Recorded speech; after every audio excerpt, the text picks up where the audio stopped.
H2. The Misplaced Manuscript. Olivia James suppressed a yawn as she navigated the crowded hall of the Thornfield Literary Conference.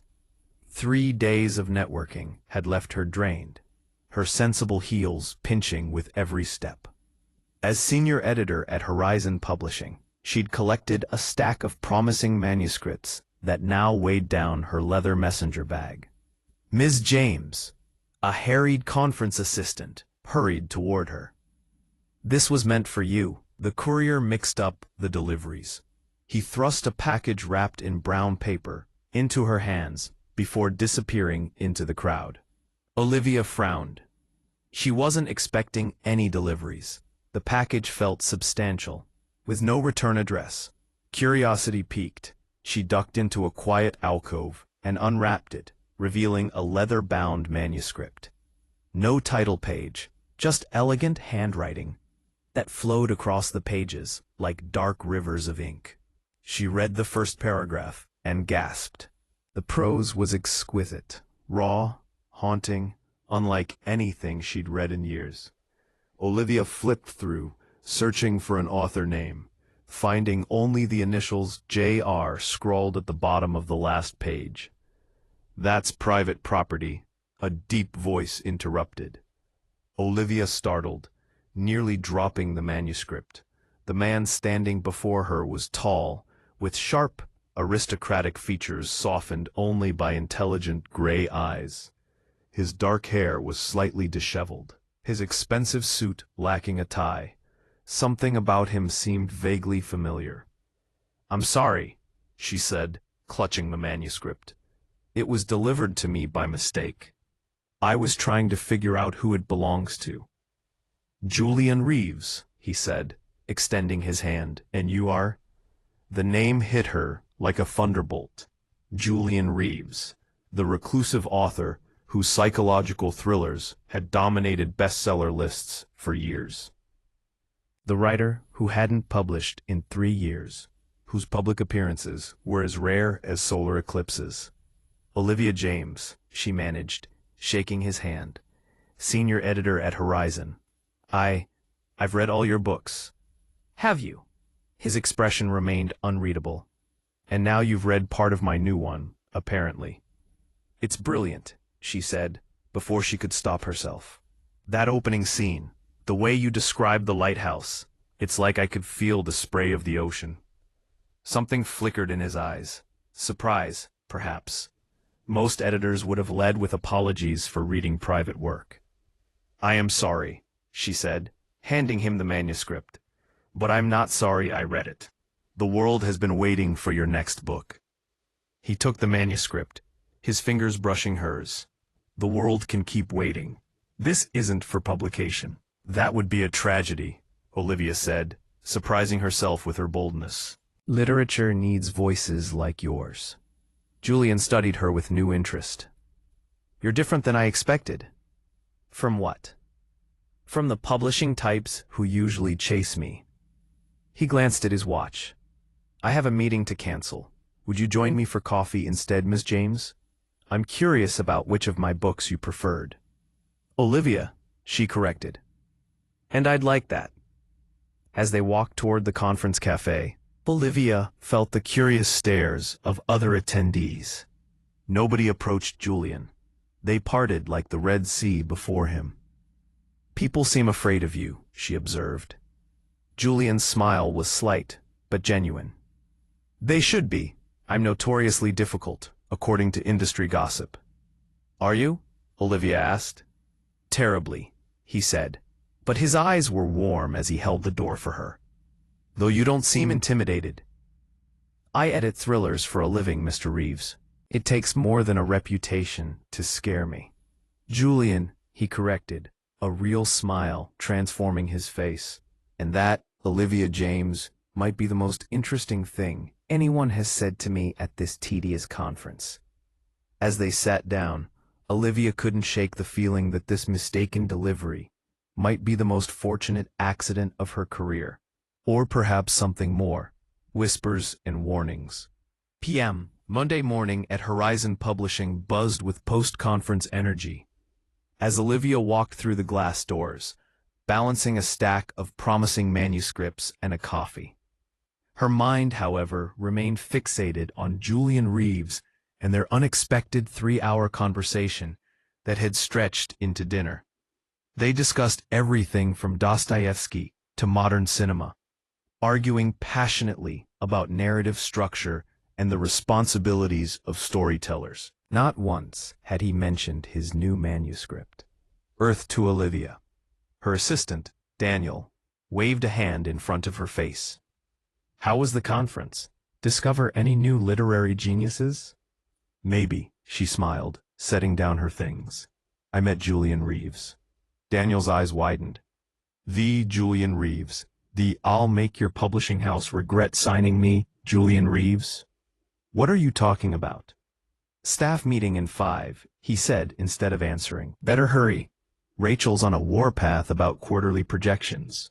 The conference room filled quickly with editors and marketing staff. Olivia slid into a seat beside her friend and fellow editor, Vanessa Chen. You look different, Vanessa whispered. Conference fling? Hardly, Olivia scoffed.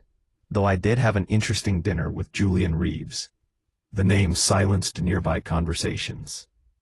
Rachel Winters, Horizon's formidable publisher, paused her presentation. Did I hear correctly? Rachel's eyebrows arched. You had dinner with Julian Reeves? Yes. Olivia shifted uncomfortably under the collective stare. He's considering publishing again. With us? Rachel's tone sharpened with interest. We didn't discuss specifics. It was just dinner. Rachel exchanged glances with Theodore Barnes, the company's legal counsel. Olivia, stay after the meeting, please. An hour later, Olivia sat across from Rachel and Theodore in Rachel's corner office, confusion mounting. Before you pursue anything with Reeves, Theodore began, you should know what you're getting into. He's brilliant but toxic, Rachel added. 3 years ago, he sued Pinnacle Press for creative interference when they suggested minor edits to his manuscript. He won, Theodore grimaced, then refused to publish with them anyway, keeping their advance. Before that, he publicly eviscerated his former agent for negotiating a film deal he disagreed with. The man hasn't worked since. That's not all. Rachel leaned forward. He's obsessively private. 2 journalists who tried investigating his background received cease and desist letters. There are rumors about family trauma, possibly connected to his recurring themes of betrayal. His last assistant editor had a breakdown, Theodore added, claimed he called her at all hours, demanding rewrites, then rejected everything she suggested. Olivia frowned. That doesn't match the man I met. Charm is his specialty, Rachel warned. Every publisher wants his next book, but nobody wants to work with him. Proceed carefully, Olivia. I need your professional assessment. Is pursuing him worth the risk? I believe it is, Olivia said with more confidence than she felt. Later, Vanessa cornered her in the break room. Everyone's talking about your dinner with the literary devil. He was perfectly pleasant, Olivia defended. So was Ted Bundy, apparently, Vanessa countered. Listen, I interned at Maxwell Publishing when they worked with him. The stories I heard were probably exaggerated, Olivia interrupted. Why are you defending him? Vanessa studied her face. Oh no, you like him. I respect his work, Olivia corrected, feeling heat rise to her cheeks. People don't just have dinner with Julian Reeves, Vanessa warned. They fall into his orbit and get burned. Be careful. That evening, Olivia's phone buzzed with a text from an unknown number. The Lighthouse chapter you admired. I've rewritten it. Dinner tomorrow? I value your insight, Julian. Despite the warnings echoing in her mind, Olivia's fingers typed a response before she could reconsider. I'd be delighted. Send the address. Some risks, she decided, were worth taking. Over the following weeks, dinner with Julian became a regular occurrence. They met at quiet, out-of-the-way restaurants where no one recognized the reclusive author. Each time, Julian brought revised pages of his manuscript, and Olivia found herself slipping into the role of editor despite herself. "You've changed the lighthouse scene again," Olivia noted one evening, tucking a strand of auburn hair behind her ear as she studied the pages. They sat in a corner booth of a small Italian restaurant, their plates pushed aside to make room for scattered papers. "The protagonist feels more vulnerable now." Julian swirled the remaining wine in his glass. "Your observation about his emotional detachment was correct. I've been thinking about it for days." "You actually took my suggestion." Olivia looked up, surprised. "Don't sound so shocked," he said with a hint of amusement. "I can accept criticism when it's right. That's not what the publishing world says about you." Julian's expression darkened. "The publishing world doesn't know me."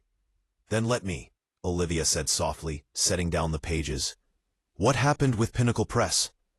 For a moment, she thought he would shut down as he had whenever she'd approached personal topics. Instead, he sighed, running a hand through his dark hair. "They wanted to change the ending of Midnight Confessions, make it hopeful, redemptive." His jaw tightened. "The protagonist was based on my brother, Thomas. They wanted him to survive." "But in the book, he dies," Olivia said carefully. "Just like in real life." Julian's voice was flat. "Thomas overdosed when I was 22. The book was my way of processing it. Pinnacle wanted to sanitize his story for commercial appeal." Understanding dawned on Olivia. "So you sued them?" "Money was never the point. It was about integrity." He met her eyes. "Some stories don't get happy endings, Olivia." As weeks turned to months, Julian revealed himself piece by piece. His childhood in a family broken by addiction, the scholarship that had been his escape, the success that had brought wealth, but not healing. On a rainy afternoon, Julian invited her to his home, a converted warehouse loft in an industrial neighborhood.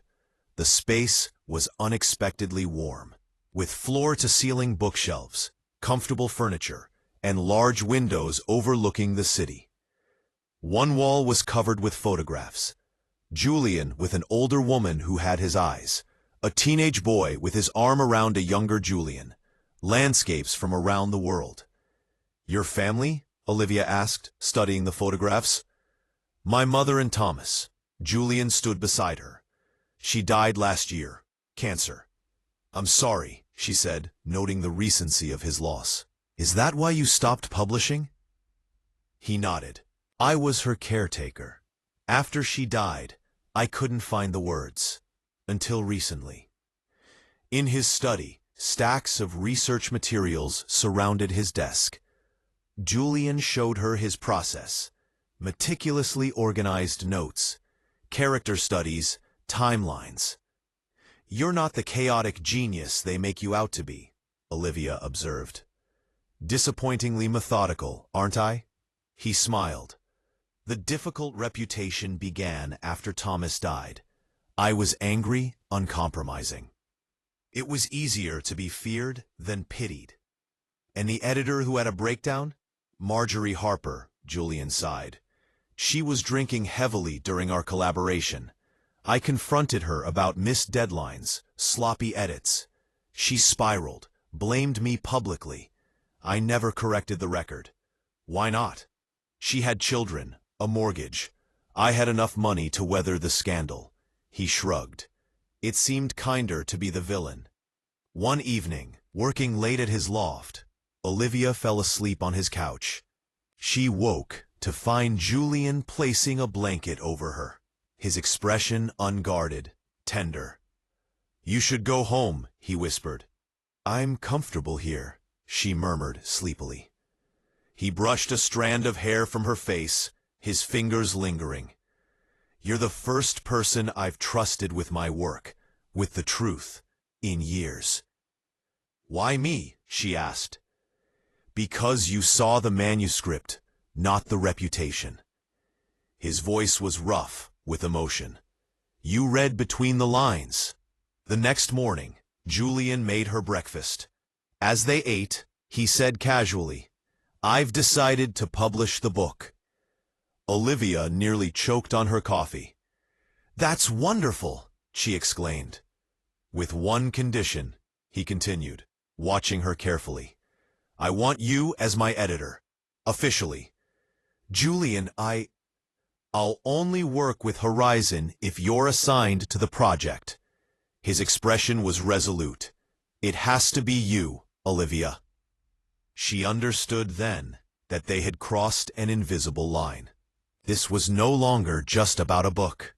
It was about trust, connection, perhaps something more neither of them was ready to name.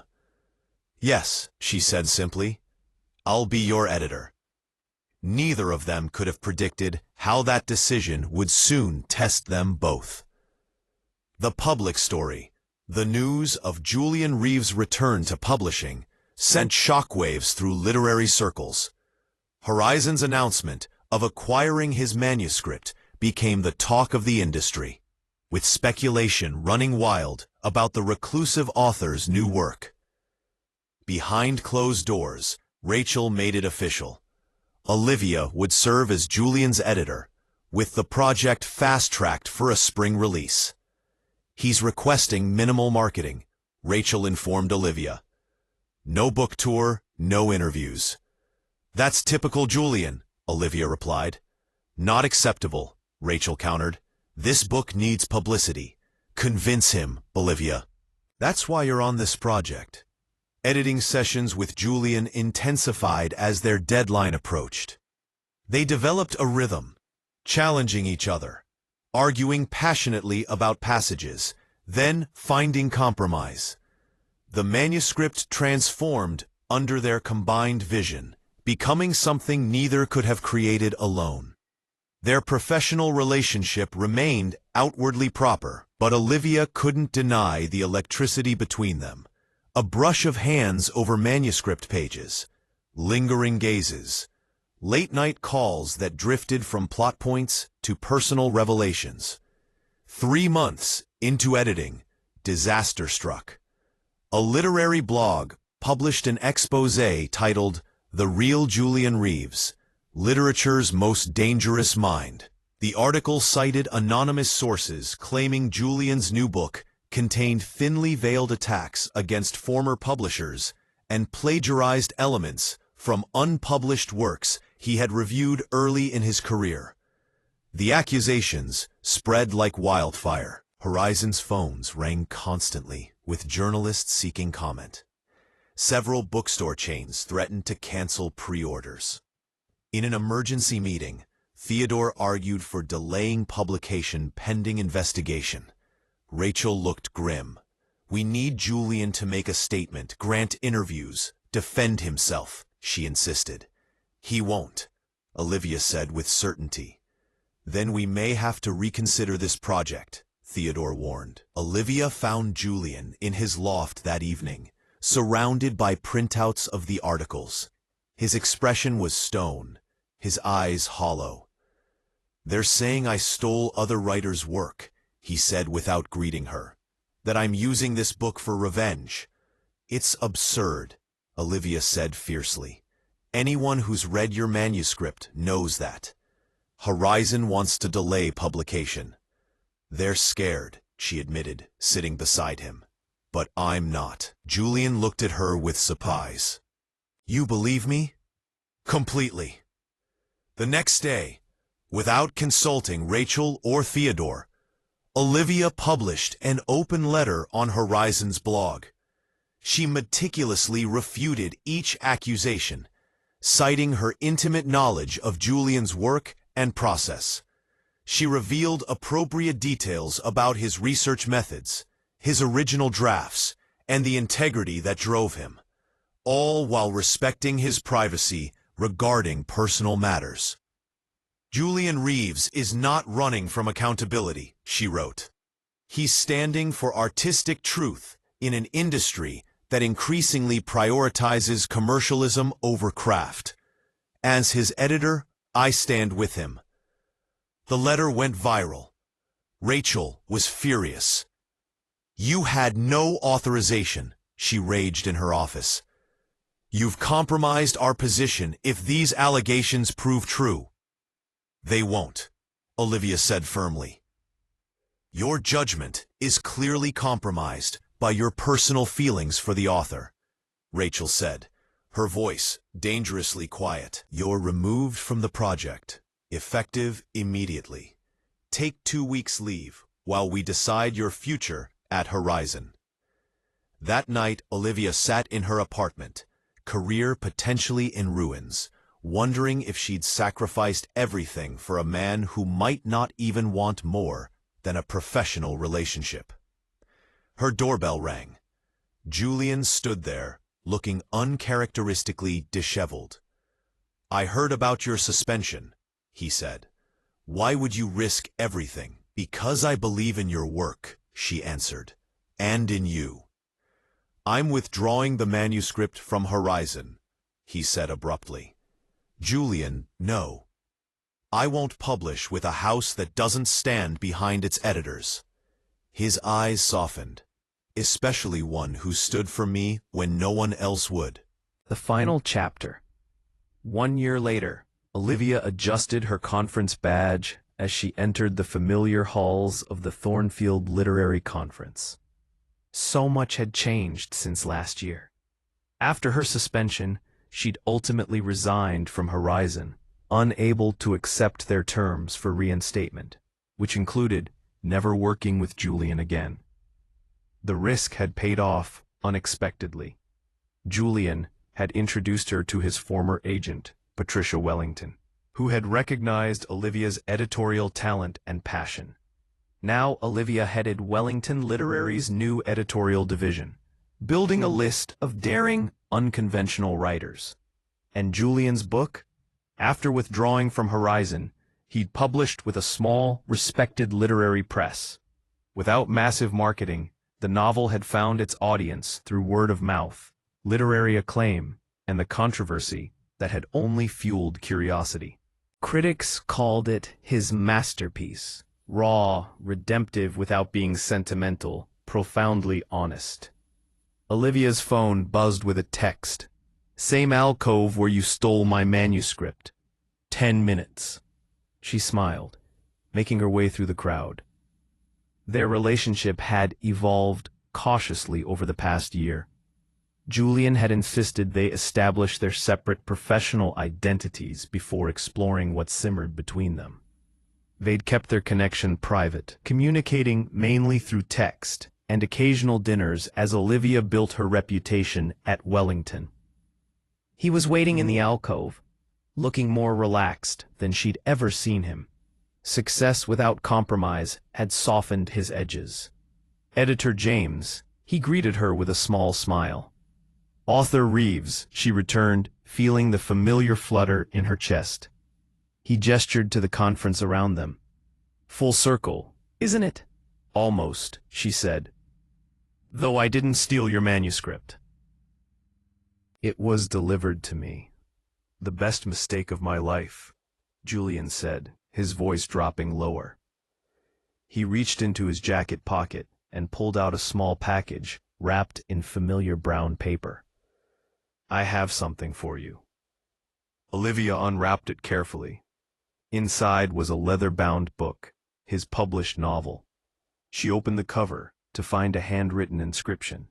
For Olivia, who read between the lines and found the man behind the myth. "You walked into my story by accident, but there's nothing accidental about what follows.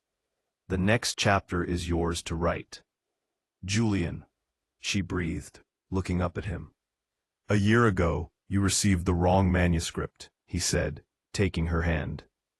"But somehow, you became the right person in every way that matters." Pause. "Are you ready to go public with this?" she asked, meaning more than just their professional connection. "I'm done hiding," he said simply, and leaned down to kiss her, right there in the crowded conference hall. visible to anyone who cared to look.